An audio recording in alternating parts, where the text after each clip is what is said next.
নিজেদের জন্য তো সেরকমভাবে কোনো কিছু করে খাওয়াই হয় না, খাওয়াটাই বন্ধ হয়ে গেছে নানা রকম রান্না করে। এই অর্ডার ছিল, আলু পোস্তর অর্ডার এলো একটু আগে, তো সেখান থেকে একটু সরিয়ে রেখেছি।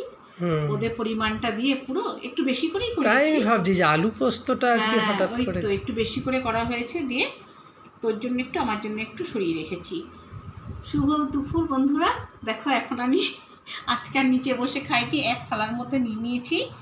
এখানে আছে আলু পোস্ত, এইটা খুব ভালো চলে আমাদের এখানে, বাঙালিরা খুবই খায়, এটা অর্ডার করে আলু পোস্ত।